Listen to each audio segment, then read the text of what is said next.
안녕하세요. 까치살모입니다. 이번에 방사청에서 드디어 우리나라도 드론 요격 드론을 개발한다고 발표를 했는데요. 그래서 우리는 이제부터 드론 요격 드론을 개발해서 신속시범 사업으로 앞으로 3년 뒤부터 드론 요격 드론을 도입한다고 합니다. 그런데 드론 요격 드론을 도입하는데 3년이나 걸릴 필요가 있을까요? 결론은 신속시범 사업이라는 건 이미 존재하는 민간 기술을 군에서 테스트를 해보고 도입하는 사업을 이야기하는 건데요. 이미 존재하는 드론을 도입하는데 3년이나 걸린다라. 이게 납득이 되시나요? 그래서 오늘은 그 이야기를 해볼까 합니다. 그 전에 앞서서 이번 주 금요일인 지난 5월 22일에 제175회 방위사업추진위원회가 열렸는데요. 이번에 의결된 내용은 두 가지입니다. 하나는 군사용 통신위성체계 3 체계 개발 기본안이고요. 그리고 또 하나는 장거리 함대공 유도탄 SM-6 기존 결정안입니다. 차근차근 한 가지씩 설명을 하면 군사용 통신위성 3는 일론 머스크의 스타링크처럼 저궤도 통신위성은 아니고요. 기존 통신위성처럼 정지궤도상에 통신위성을 새로 올린다는 아닙니다.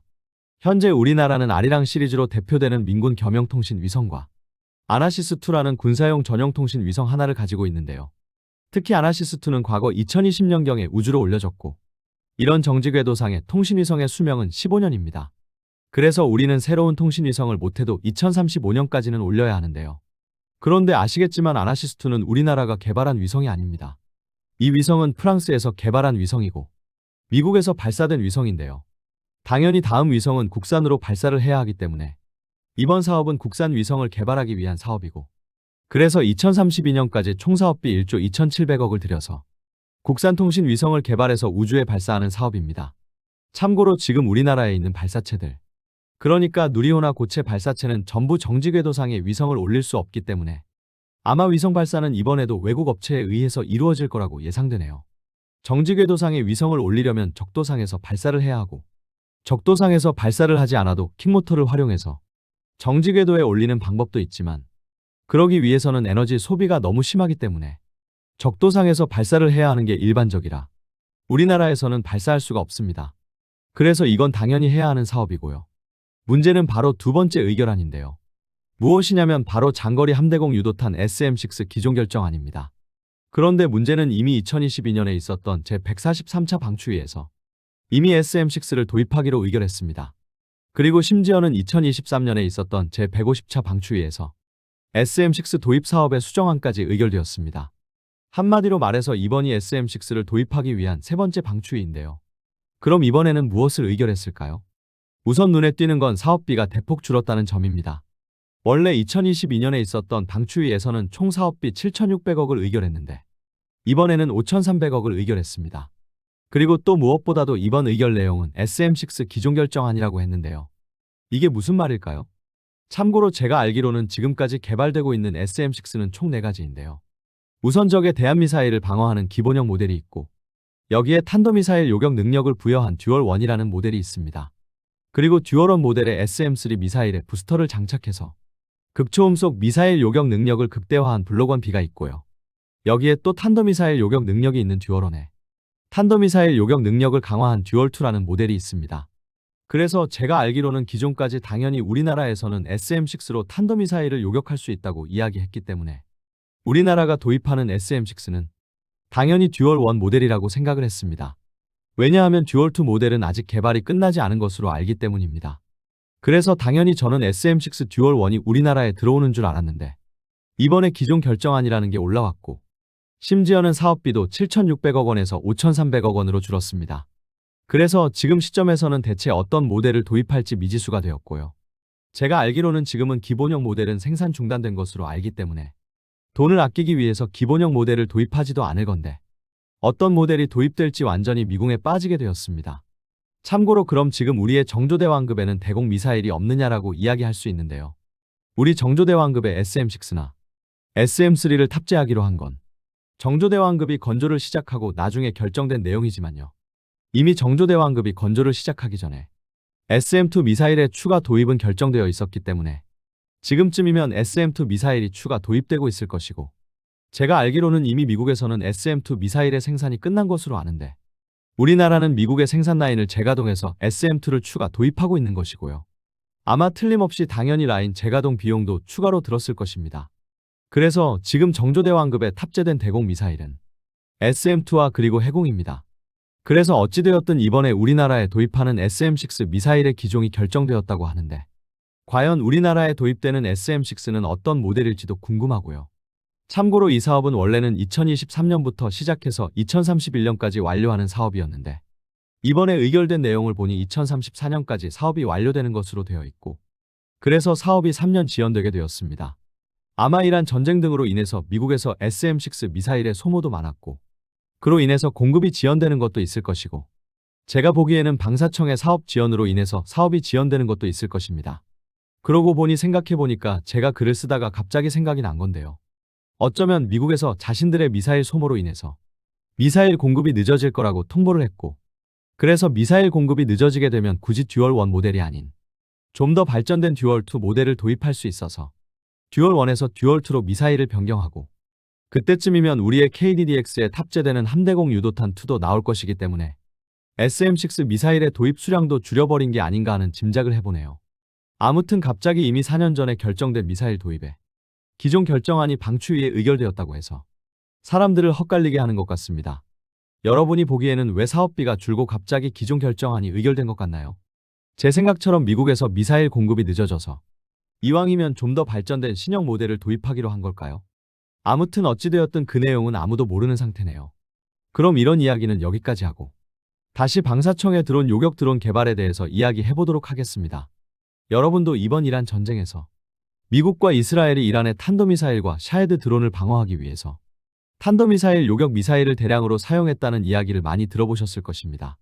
그리고 이번에 미국에서 이스라엘을 방어하기 위해서 사드 고고도 요격 미사일을 200발을 사용했고 이 수량은 미국이 보유한 사드 미사일의 50%가 넘는다고 해서 논란이 되고 있는데요. 아시겠지만 우리나라에도 주한미군의 사드 포대가 하나가 있고 그 포대에 배치된 미사일 일부도 중동 지역으로 이전 배치되어서 우리의 방공망이 약화되었다는 이야기도 많았는데요. 솔직히 지금 미국에서는 주한미군의 사드 시스템은 여전히 전부 우리나라에 있다고 이야기하지만 정작 그 사드 포대에 몇 발의 미사일이 남아있는지 모르기 때문에 주한미군의 사드 포대가 제 역할을 할 수 있을지 의심을 받고 있습니다. 그뿐 아니라 주한미군의 사드뿐만 아니라 패트리어트 포대도 일부 중동 지역으로 차출되었는데요. 정확히 말하면 사드 포대는 그나마 요격미사일의 소모가 그래도 패트리어트에 비해서는 적은 편입니다. 왜냐하면 패트리어트는 무려 1430여 발을 소모했다고 알려져 있으니까요. 그래서 단연 패트리어트의 소모량이 가장 많고 그에 반해서 이스라엘은 이란의 공격을 방어하기 위해서 에로우3와 다비드 슬링을 각각 100여 발과 90여 발을 소모해서 미군에 비해서는 훨씬 적은 수량을 소모했고 이스라엘이 미군을 활용해서 자신들의 미사일의 소모량을 줄였다는 이야기도 있는데요. 솔직히 그건 오해입니다. 왜냐하면 원래 이스라엘이 보유하고 있던 방공 미사일의 수량 자체가 그리 많지 않습니다. 이게 무슨 말이냐면 원래 이스라엘 방위산업의 고질적 문제인데요. 분명 이스라엘은 우수한 요격미사일을 보유하고 있지만 문제는 그런 우수한 무기를 대량으로 생산할 생산 능력이 받쳐주지 못합니다. 그래서 이스라엘은 거의 대부분의 모든 무기를 소량 생산에 그치고 있고 그건 대공무기라고 해서 다르게 없습니다. 그래서 다비드 슬링은 모르겠지만 이스라엘도 에로우3의 소모량은 극심한 것으로 알고 있습니다. 한마디로 말해서 이스라엘이 미국에 비해서 요격미사일의 소모량이 작은 건 원래 이스라엘이 보유하고 있던 요격미사일의 수량 자체가 작기 때문입니다. 그리고 이것 때문에 엄밀히 말하면 이스라엘의 방위산업은 우리와 경쟁 상대가 되지 못하는 것이기도 하고요. 당장 지금 이스라엘은 실제로 특히 유럽 시장에서 우리와 경쟁하는 경우가 종종 있지만 이스라엘은 자체적인 생산 능력이 떨어지기 때문에 대부분은 현지 기술 이전과 현지 생산 방식으로 유럽 시장에 진출하고 있습니다. 특히 독일과 협력해서 유럽 시장에 진출하고 있는데요. 대표적인 예가 PULS 다련장과 에로우3이죠. 둘 다 독일에게 기술 이전을 해주고 독일이 생산을 해서 유럽 시장에 진출하는 형태입니다. 그래서 과거부터 생산 능력이 너무 떨어지는 게 이스라엘 방위산업의 최대 단점이었고 요즘은 각 나라들이 아주 긴급하게 국방력을 높이기 위해서 무기의 빠른 납품을 원하고 있기 때문에 무기의 빠른 납품이 불가능한 이스라엘이 우리의 경쟁자가 되지 못하고 있는 것입니다. 한마디로 각국의 빠른 공급 수요를 충당할 능력이 없는 것입니다. 아무튼 그래서 이스라엘이 미국에 비해서 요격미사일 소모량이 더 작은 건 그냥 이스라엘이 보유하고 있던 요격미사일의 수량 자체가 작기 때문입니다. 그런데 문제는 특히 이번에 미국이 소모한 패트리어트 미사일 1430여 발 중에서 실제로 탄도미사일을 요격하는 데 사용한 미사일은 그리 많지 않고 대부분은 이란이 발사한 저렴한 드론을 요격하는 데 사용되었다고 해서 말이 많은데요. 한마디로 말해서 발당 가격이 60억에 이르는 고가의 패트리어트 미사일을 발당 가격이 3천만 원도 하지 않는 자폭 드론을 요격하기 위해서 사용되고 있다고 말이 많습니다. 그래서 요즘 각광을 받고 있는 게 우크라이나의 요격 드론인데요.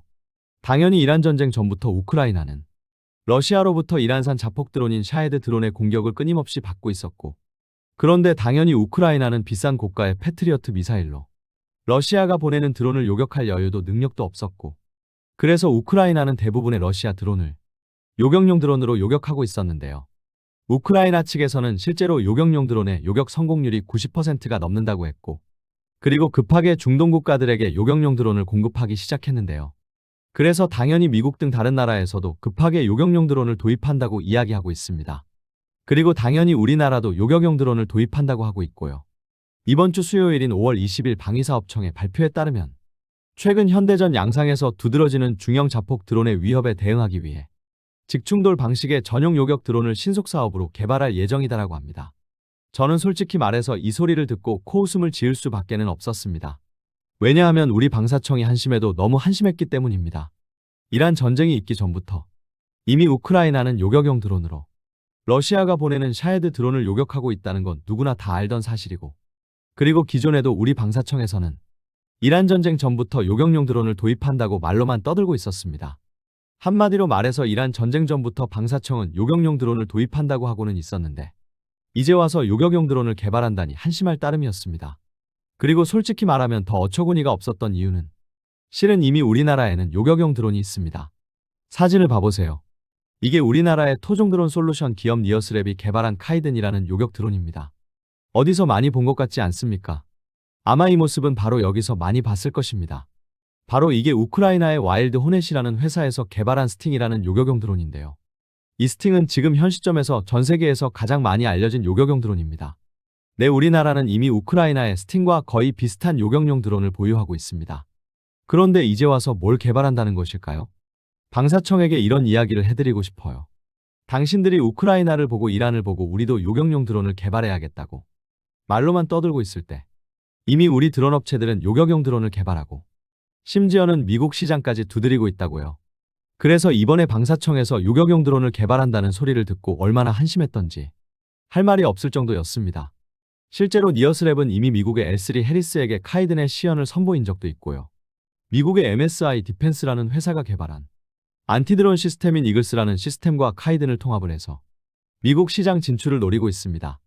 한마디로 말해서 니어스랩은 우크라이나 전쟁을 보고 당연히 우리나라에서도 드론 요격 드론에 대한 소요가 있을 것으로 생각을 해서 카이든이라는 요격 드론을 개발했는데, 정작 국내 수요가 없으니 해외 시장 개척을 위해서 노력하고 있었던 것입니다. 솔직히 이 카이든이라는 것도 제가 아는 게 이것뿐인 거지. 당연히 우리나라의 다른 회사들도 이미 드론 요격 드론을 개발했을 거라고 저는 봅니다. 한마디로 말해서 제가 모를 뿐이지 카이든 말고도 더 많은 요격용 드론이 이미 국내에는 존재하고 있을 거라는 이야기입니다. 그럼 이 카이든의 성능이 어떠하냐라고 했을 때 지금 전 세계에서 가장 유명한 우크라이나의 스팅과 비교를 하자면요. 우선 우크라이나의 스팅의 기본적인 재원을 이야기하면 스팅은 최대 속도가 280km이고 최대 비행거리는 7km입니다. 그에 반해서 우리의 카이든의 최대 속도는 250km이고 그리고 최대 비행거리는 5km인데요. 보시면 알겠지만 카이든이 스팅에 비해서 최대 속도나 비행거리가 좀 더 부족한데요. 그 이유는 원래 카이든은 이란의 샤헤드 드론 같은 장거리 드론을 요격하기보다는 주로 좀 더 작은 크기의 소형 드론을 요격하는 용도로 특화되어 있기 때문입니다. 그래서 실제로 카이든을 개발한 니어스랩에서도 갈수록 샤헤드 드론 같은 장거리 드론의 요격에 대한 요구가 높아지고 있기 때문에 이미 샤헤드 드론 같은 장거리 드론을 요격하기 위한 신형 모델의 개발에 나선 상태라고 하고요. 카이든의 운용 방식은 기본적으로 단독 운용보다는 안티드론 시스템과 연동되어서 운용되는 걸 기반으로 만들어졌습니다. 한마디로 말해서 다른 탐지 자산이 적 드론을 탐지하고 그 좌표를 카이든에게 전달하면 카이든은 그 좌표를 향해서 날아가고 카이든에 탑재된 센서에 적 드론이 들어오면 요격하는 방식인데요. 그래서 아주 손쉽게 우리의 야전방공망 네트워크와 연동이 가능한 것으로 알고 있습니다. 한마디로 방사청이 말로만 떠들 때 우리의 요격용 드론은 이미 여기까지 와 있는 것입니다. 이번에 우크라이나 전쟁에서 러시아의 우크라이나 영토 점령이 대폭 줄었다고 하고요. 러시아가 우크라이나 도시에 대해서 대규모 공격을 강행하자 우크라이나도 러시아의 수도인 모스크바에 600발의 드론 공격을 시행하는 등 지금 우크라이나와 러시아는 우크라이나 전쟁에서 거의 동일한 수준의 군사력을 보이고 있는데요.